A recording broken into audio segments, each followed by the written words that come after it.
morning guys. Okay, para ito sa mga Leo today. Leo, your message today.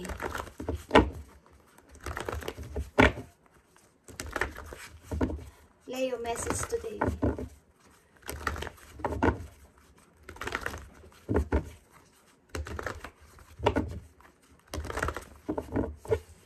Message for Leo today. Ano dapat yung malaman guys? New beginning, Leo. Okay, new beginning. Anong dapat malaman ng mga Leo today? Truth. Okay. Truth is a new beginning din. Okay, final decision. Leo. Okay, new beginning. The truth is a judgment. Is final decision na dapat yung gawin. Okay, nakahanda na yung bagong door para sa inyo. Or nakahanda na kayo sa new beginning ng inyong buhay. Okay, Leo. Leo. Handa nyo nang harapin yung katotohanan. Okay. Message mo sa mga Leo today. Ano ang gusto mong sabihin about dito sa truth or judgment. Okay. May dapat siguro kayong pagdesisyonan guys na maaari ngayon na o ngayong buwan na to o ngayong taon na to na dapat na kayo mag-start ng bago. Okay, sa buhay ninyo Leo. Ito ang gusto kong sabihin sa inyo ng inyong guidance. Okay. Ano ang truth o ano ang judgment sa mga Leo? Today, ano ang gusto mong sabihin about dito sa truth? Para sa mga Leo, anong gusto mong sabihin about dito sa truth? Yeah. It's almost, guys, new. Okay? At huwag na kayong magdalawang isip. Maaaring ito ay opportunity. Tapos ito ay pagmumula ng inyong money. Okay? Nandito ang inyong energy. At ito ay happiness din, guys. Victory, okay? Yeah, nakita nyo to. It's all about sa new beginning ninyo, guys. Ang message sa inyo ngayon. Okay, 8 of Swords. Tigilan nyo na tong pagmumukmuk na to, okay? Yeah. Tigilan nyo na tong pagmumukmuk at paglingon sa nakaraan. 8 of Swords and Ace of Swords. Kailangan nyo nang palayan ang sarili nyo sa bagong dumarating o bagong pasimula. Okay. Tingnan natin ang message for you, Leo, today. Ang inyong guidance.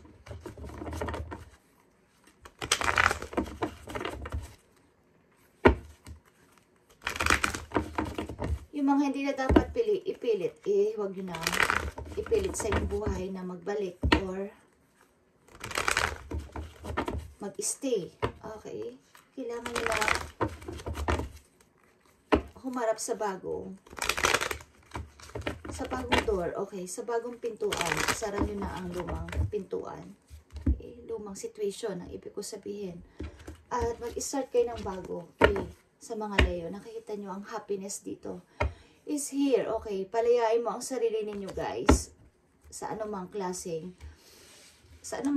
paghihirap na to, 8 of Swords and Ace of Swords. Kailangan nyo makasurvive dito, guys. Okay. Para sa mga Leo nagtong 8 of Swords and Ace of Swords, anong gusto mong sabihin dito? Kailangan nyong mag-shine again, mag-lighten. Okay, mag-lighten. Leo. 8 of Swords and Ace of Swords. Nakita nyo to, 2 of Pentacles and 8 of Pentacles. Meron kayo maybe pamimilian na trabaho at kayo ay magiging busy sa trabaho na to. Mag-uumapaw ang opportunity at maaari magiging busy kayo, maraming trabaho o marami ang oras nyong magagawa sa trabaho. Okay. Or kayo ay nasusuffocate na sa inyong trabaho at kailangan nyo lumipat ng bago. Okay, bagong may offer siguro sa inyo ng bagong trabaho, guys, at kailangan nyo mag-decide dito. Nandito ang truth or final decision. Okay. Tingnan natin ang Ace of Cups. Okay, ito ay new abundance, guys. Abundance, new people, at abundance din. Okay. Page of Cups is here. Bagong tao ito, guys. Okay. At the Hermit is here.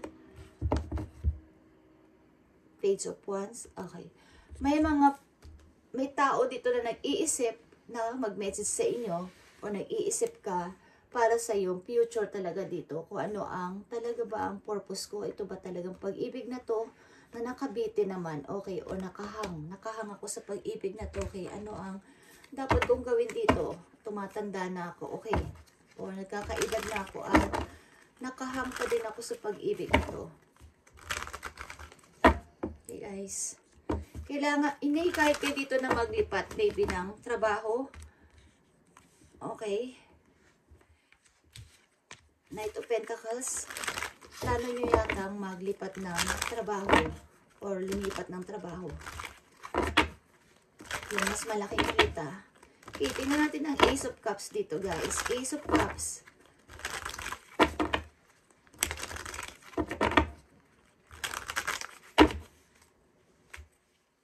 Nasa silent mood kayo, nag-iisip-isip, nagmumuni-muni. Ano ba talaga ang purpose ko sa buhay? Okay, ano ba talaga ang dapat kong gawin? Mananatili ba ako dito sa lumang situation ko, lumang person, o kasi nandito guys ang Ace of Cups. Bago itong tao na paparating sa buhay ninyo. Bagong pag-ibig. Kung kayo ay ano ang kinalaman ng Ace of Cups dito sa mga Leo? Ace of Cups. Thank you. Ito itong letting go, guys. Letting go. If someone leave you confused more than comforted, you need to resist this access to you. Okay. Palayain mo ang sarili mo dito, guys, at mag-start ka nga ng bago. Okay. Kung iniwan ka ng tao na to, is, wag mong gawing big deal. Okay. Gumawa ka ng paraan para sa sarili mo. Ikaw naman ay maka-survive dito. Tignan natin. Ang letting go. Letting go. May umalis sa inyo. May umalis na minamahal ninyo. So, dapat nyo palayain ang sarili ninyo dito. Nakahang kayo dito o naka-stop sa pag-ibig na to na kayo ay inalisan naman. Okay. Tignan natin. Leo, ano ang letting go? Letting go, letting go. Okay, letting go. Nakita nyo to? Siguro iniisip nyo pa o iniisip ng tao na to na hindi pa to tapos, but kaya nandito kayo sa hermit mode at nag-iisip-isip ano ba talaga ang dapat kong gawin. Need nyo ng advice ng maybe elders sa inyo. Okay, tingnan natin. Letting go. Leo. Nakita niyo itong free yourself, Leo. Free yourself.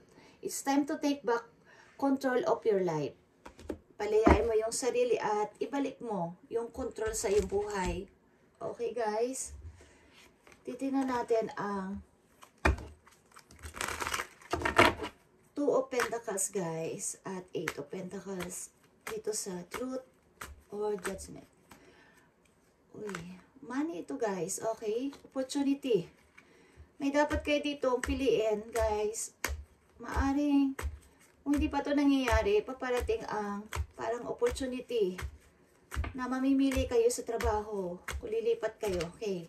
Ano ang gusto mong sabihin dito sa Eight of Pentacles para sa mga Leo dito sa Truth?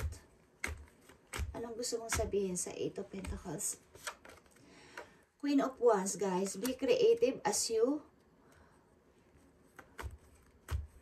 Ang ilan sa inyo maybe sumihingi ng help about sa trabaho, okay? At attractive kayo, guys. Maaring may tutulong sa inyo dito sa bagong trabaho ninyong gustong mangyari o pinapangarap.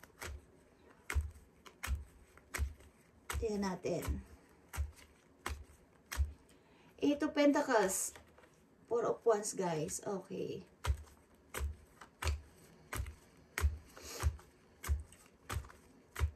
May mga idea siguro kayo nabubuo sa inyong isipan, guys. Okay, Nine of Pentacles. Nakita nyo itong Nine of Pentacles and Two of Cups. Partnership ito. Maaring makikipagkulab kay sa iba o Di ko alam kung negosyo ito, Leo. Meron kayong gusto, no? Merong tao ditong gusto makipag-partnership sa inyo.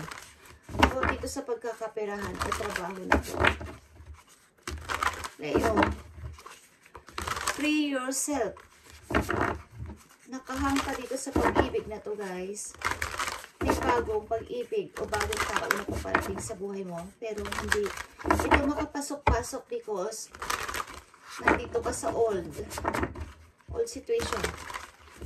Tingnan natin ang free yourself para sa mga Leo. It's time to take back control of your life. Sword. Okay, sword is truth. Then guys, in action, make the change, Leo.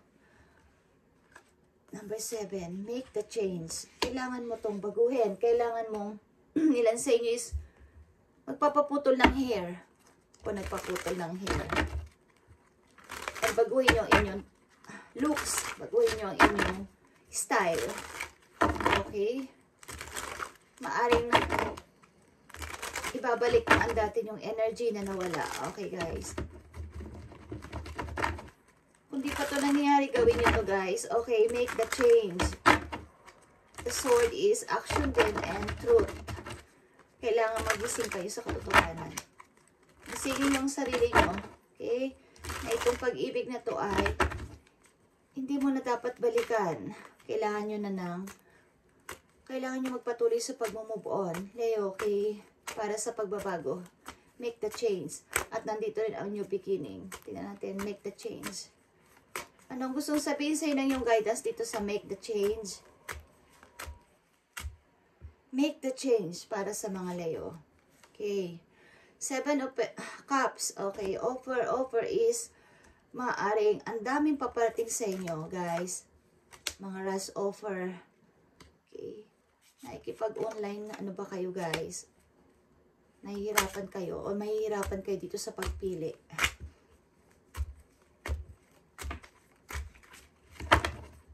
Nakikipag-online chat ba kayo? Okay, ilan sa inyo nakikipag-online chat? Message for Leo. Final message for Leo dito. Sa make the change. Ano ang gusto mong sabihin? Ano ang gusto mong sabihin sa mga Leo about dito sa pagbabago sa kanila?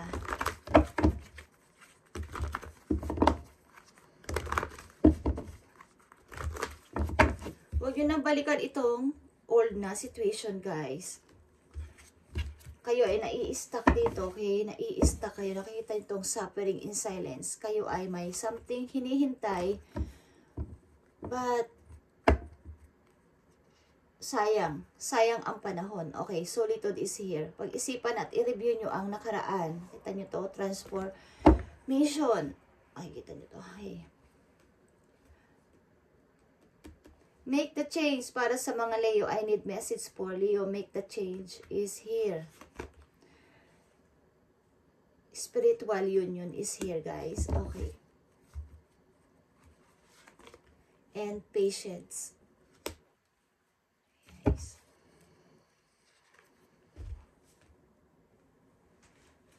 May 2 person dito, guys. Okay. Na pinagtsatsagaan nyo na hintayin. At maring ito ang nagbibigay sa inyo ng struggle. Okay? O mahabang paghihintay. Okay? Hinihintay-hintay mo ang person na to hanggat kaya mo. Dahil maybe ito yung happiness mo, ito yung kaligayahan mo. But you need to makinig ng mga advice mula sa iba. Ibang idea. Okay? Maging aware kayo. Sapagkat paparating din yung mga offer sa inyo na hindi yun napapansin. Leo, okay? About dito sa inyong pag-ibig na to, may dapat siguro kayong baguhin at i-let go nyo muna ang person na to. Kung sakali man, i-let go nyo muna kung iniwan kayo ng tao na to. If someone leave you confused more than comforted, you need to resist this access to you. At baguhin mo ang sarili mo, maybe. Baguhin mo style mo, baguhin mo ang pananaw mo. At ibalik mo yung control mo sa iyong sarili. At kung kayo is kayo ng person na to, kung kayo is kayo, kung marami ng pagbabagong nangyari. Okay, kung marami ng